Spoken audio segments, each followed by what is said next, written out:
Yo, what is up, guys? Welcome back to another video here at Euphoric Sports, and today we're going to be talking about the Steelers draft 2022. I'm going to be analyzing these picks and grading them.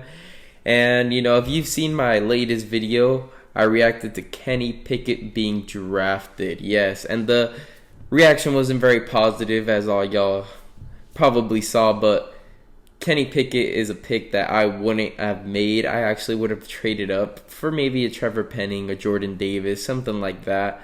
And, I really did analyze this pick afterwards and watch some film on him and analyze this game. And really, his game isn't a problem. He has these highlights where he scrambles for over 50 yards for a touchdown. So we have a moving quarterback now. He's not really bad at throwing the ball. The thing that really bothers me is the physical aspect of his game, like his hands. That's his problem, his hands. He has small hands compared to other quarterbacks. I think they're like 8.5 inches or 1/4. It's really small. I think the average is around like 9, and in the 9 area. And I'm actually quite concerned about that. He wears double gloves. I think that's the way he kind of makes up for the small hands. He double gloves it, which I've never heard of. I've never heard of a quarterback that wears 2 gloves in order to throw.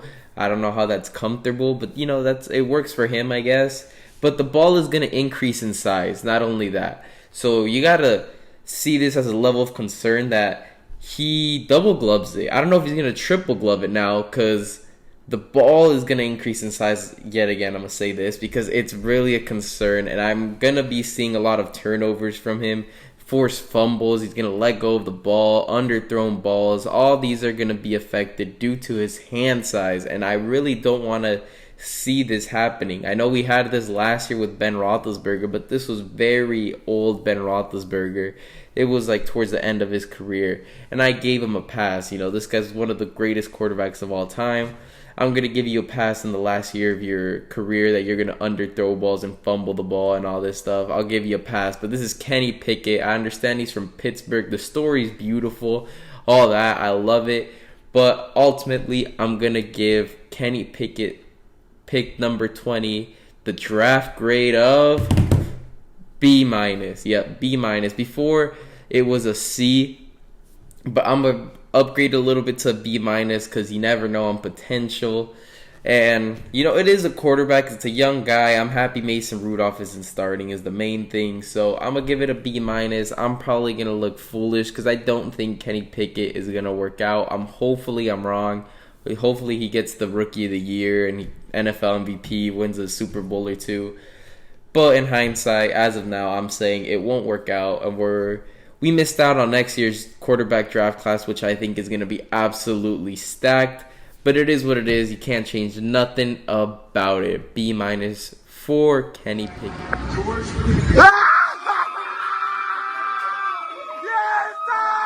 This guy, George Pickens, man. Absolutely loving this guy. He's an absolute stud. Came back from an ACL injury. That's the reason why he slipped up to the second round. But George Pickens is, in my opinion, the best receiver in the class. Yes, I think he's going to be impactful right away, straight out of the gate. He's going to become one of the best wide receivers in the league in 2 to 3 years. And this guy, A+. I'm going to just say A+ pick, George Pickens. I really love the guy. He really looks like an AFC North type of dude. He's coming for the smoke. Eli Apple, you're about to get burned. Marlon Humphreys, you don't know what's coming. Jeez.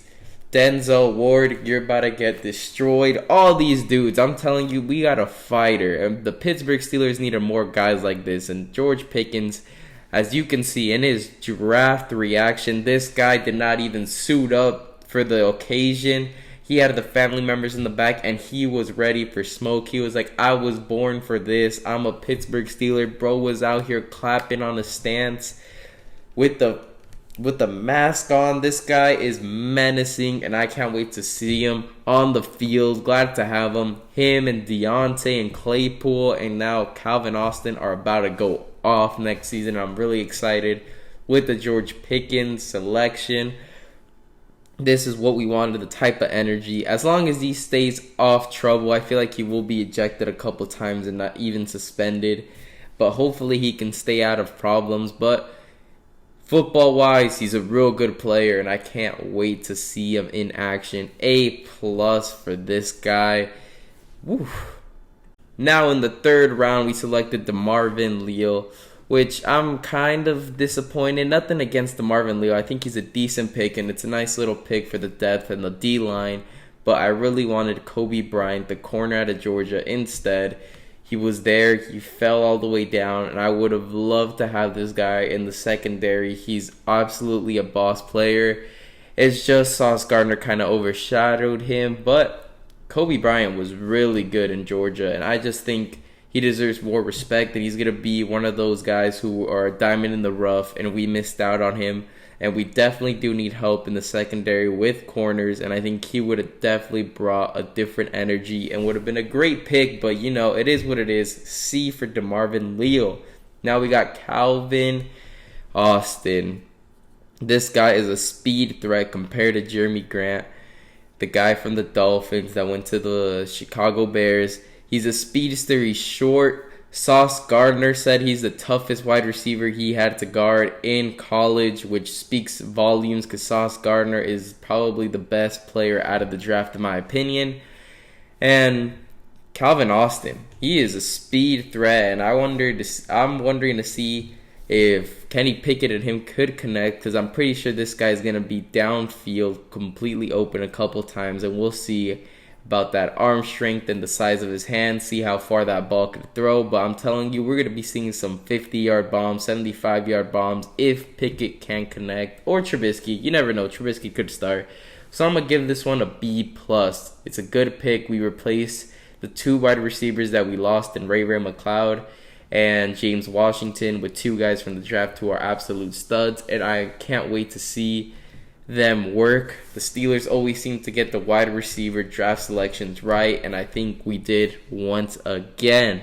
Now in the 6th round, we got Cam Hayward's brother, Connor Hayward, who plays fullback and tight end, which is kind of confusing because we had needs with like the O-line and corner and safety. Well, not safety anymore because we just signed Kazi, but we had needs in the secondary with cornerback and O-line, and I thought we were going to select the guy in the mid-rounds, but we went with the utility guy, a fullback that can play tight end. He's a good blocker, I guess, and, you know, they're excited to have him, but I hope we didn't pick him because he's Hayward's brother. I really hope we didn't do that, but if he's good, I trust the draft selection, but I'm really hoping that's not why we selected him. We have Derek Watt either way, who's another brother of another teammate, but if he's there for the tight end role, cool, he's a good blocker, but he's a fullback as well, which is confusing because now we have two fullbacks on the roster.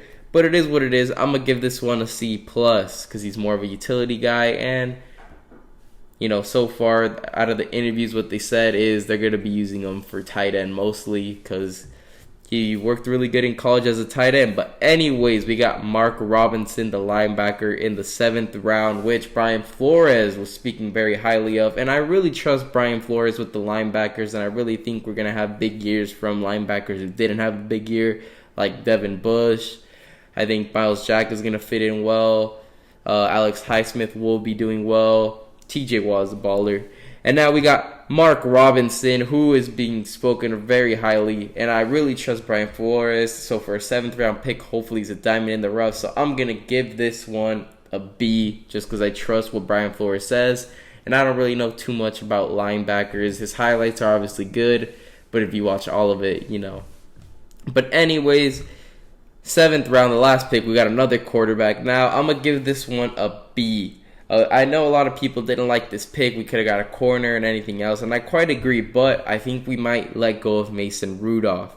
And this guy could be our 3rd stringer, so we'd rock with Kenny Pickett, Trubisky, and Chris Olajuwon. Don't at me how I said the name. I might have butchered it, but I really do like the pick if we're going to let go of Mason Rudolph because that clears cap space, and we get rid of a guy who isn't very good at football. I hope we could trade him for a mid-round pick to the Carolina Panthers, who have some sort of a quarterback issue, and that would be very, very good for us if we can get 7th round pick quarterback in for 3rd string and flip our 3rd stringer for like a 4th or a 3rd round pick.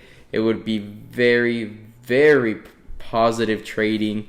And if we can do that, then this trade pick goes to an A. But as of right now, it's a B, just because I want Mason Rudolph out. But anyways, leave a comment down below what you think the overall grade it is for the draft class. I'm going to give it a B. And let me know what you guys think down below. And please leave a like and subscribe. And thank you guys for watching. See you for the next video.